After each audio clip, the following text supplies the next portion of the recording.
They thought Aries had turned on their son. He was trying to keep him alive. The first time it happened, Marco was the one who saw it. He was a light sleeper.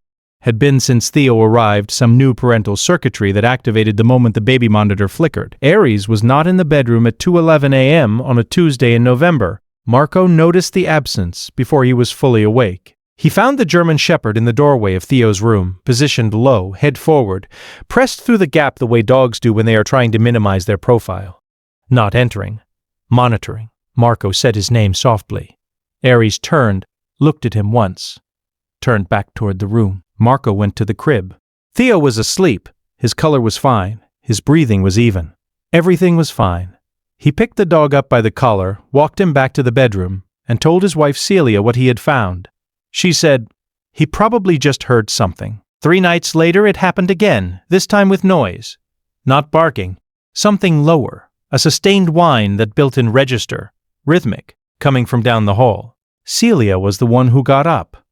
She found Aries standing fully inside Theo's room, nose over the crib rail, pressed toward the baby's face, that low sound continuing until she touched his collar. She pulled him out. He resisted. Not aggressive, he didn't snap, didn't growl, but his body didn't yield easily. She had to use both hands. Celia was a nurse practitioner. She had 8 years in family practice.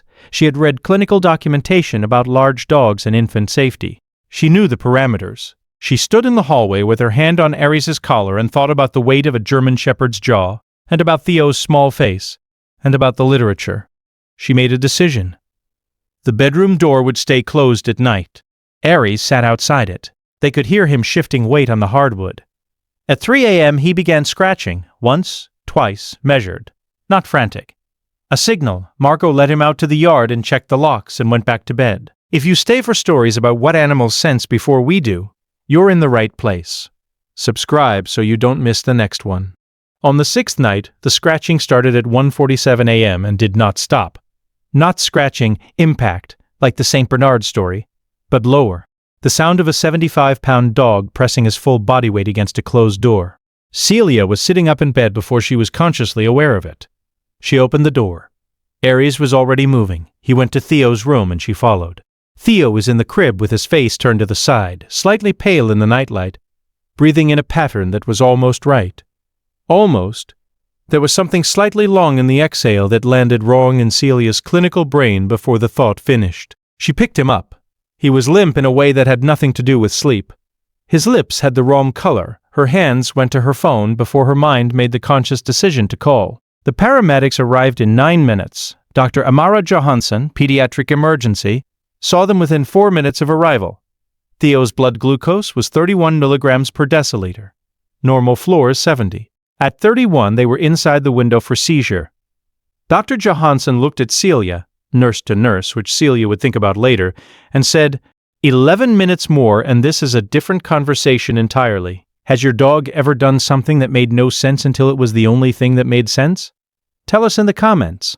Theo had a congenital glucose metabolism disorder that had been asymptomatic until week 3. The presentation in infants is nearly silent. No screaming, no visible distress, just a slow chemical slide that a monitor at the wall level in a nursery cannot detect. Aries had been detecting isoprene in Theo's exhaled breath, the volatile compound produced during hypoglycemic events, for at least 6 nights before the crisis. He had been doing the only thing available to him, coming to the source of the signal, and staying. Every night they closed the bedroom door, they closed off his access to the child he was monitoring.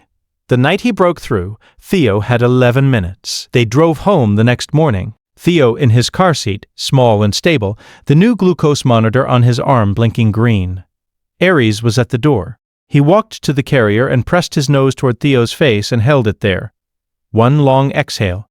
Then he lay down beside the carrier and did not move until Theo was inside. Celia sat down on the floor next to him. She did not cry until then. She put her hand on his side and felt him breathe.